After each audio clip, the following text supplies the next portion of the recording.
आज तारीख है 12 अप्रैल 2026 और आज का दिन भारत के लिए कई सारी अलग अलग खबरें लेकर आया है। तो चलिए एक नज़र डालते हैं उन बड़ी सुर्खियों पर जो आज देश की कहानी लिख रही हैं। देखिए, एक ही दिन में लाखों कहानियां बनती हैं, है ना? लेकिन कुछ कहानियां ऐसी होती हैं जो उस दिन की, उस देश की पहचान बन जाती हैं। तो आज भारत की कहानी क्या है, आइए जानते हैं।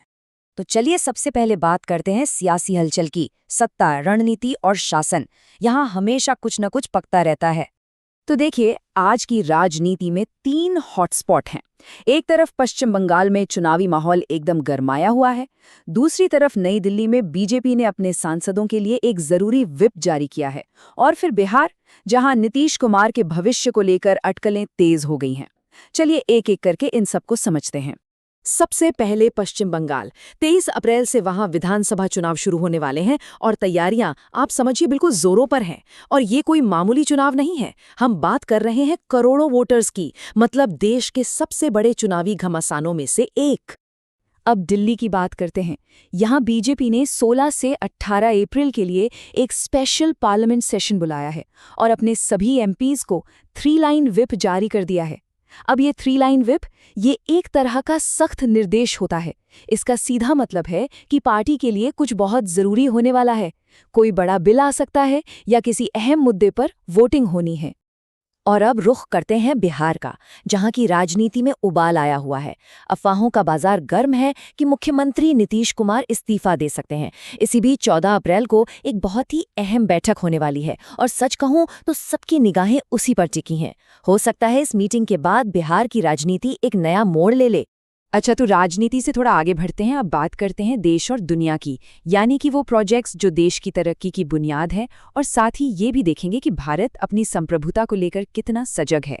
तो डेवलपमेंट के फ्रंट पर एक बहुत बड़ी और अच्छी खबर है, जिसका लंबे समय से इंतजार था। वो दिल्ली देहरादून एक्सप्रेसवे अब तैयार है और 14 अप्रैल को प्रधानमंत्री नरेंद्र मोदी इसका उद्घाटन करने वाले हैं।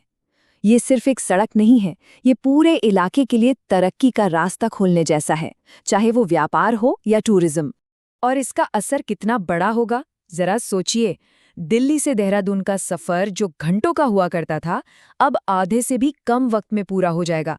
मतलब समय बचेगा, फ्यूल बचेगा और सफर भी कितना आरामदायक हो जाएगा।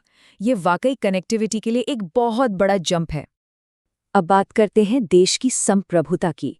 चीन ने फिर से अरुणाचल प्रदेश में कुछ जगहों के नाम बदलने की हिमाकत की, लेकिन इस बार भी भारत का जवाब बिल्कुल साफ और सख्त था। सरकार ने इसे स्ट्रिक्टली रिजेक्टेड, यानी पूरी सख्ती से खारिज कर दिया। संदेश एकदम क्लियर है, अरुणाचल प्रदेश भारत का अटूट हिस्सा था, है और हमेशा रहेगा। चलिए अब बात करते हैं उन मुद्दों की जो सीधे आम लोगों से जुड़े हैं। जनता के मुद्दे, यानी विरोध प्रदर्शन और जन कल्याण से जुड़ी खबरें। पंजाब और हरियाणा के किसान अपनी मांगों को लेकर एक बार फिर सड़कों पर उतर आए हैं और इस बार उन्होंने दिल्ली पटियाला हाईवे को ब्लॉक कर दिया है।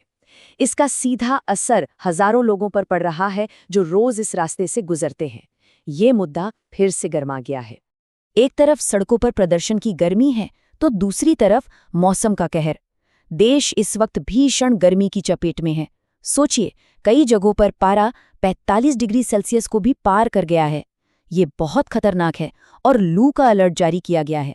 जैसा कि हम देख सकते हैं, ये गर्मी सिर्फ 1-2 जगह नहीं, बल्कि देश के कई हिस्सों में कहर ढा रही है। इसी को देखते हुए प्रशासन ने एडवाइजरी भी जारी की है।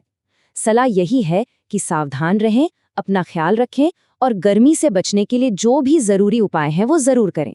और अब दिन की एक ऐसी खबर की बात करते हैं जिसने सच में पूरे देश को गमगीन कर दिया है। एक युग का अंत। आज शायद हर किसी की जुबान पर यही बात है, भारतीय संगीत के एक युग का अंत। ये सिर्फ शब्द नहीं है, ये वो एहसास है जो आज हर संगीत प्रेमी महसूस कर रहा है। हमने एक ऐसा सितारा खो दिया है जिसकी चमक कभी फीकी नहीं पड़ सकती थी। जी हाँ, भारत ने आज अपनी सबसे सुरीली आवाज़ों में से एक को खो दिया है। महान गायिका आशा भोसले जी 92 साल की उम्र में हमें छोड़कर चली गईं। उनकी आवाज़ न जाने कितनी पीढ़ियों की साथी रही, कितने ही लम्हों को यादगार बनाया। उनका जाना संगीत की दुनिया के लिए एक ऐसा खालीपन छोड़ गया है जो शायद कभी नहीं भर पाएगा। पूरा देश आज शोक में है। तो ये थीं आज की कुछ बड़ी सुर्खियां। राजनीति, विकास, विरोध और एक बहुत बड़ी क्षति। आज की ये खबरें कल इतिहास बन जाएंगी, लेकिन सवाल ये है कि जब हम पीछे मुड़ के देखेंगे तो हम इस दिन को किस बात के लिए याद रखेंगे।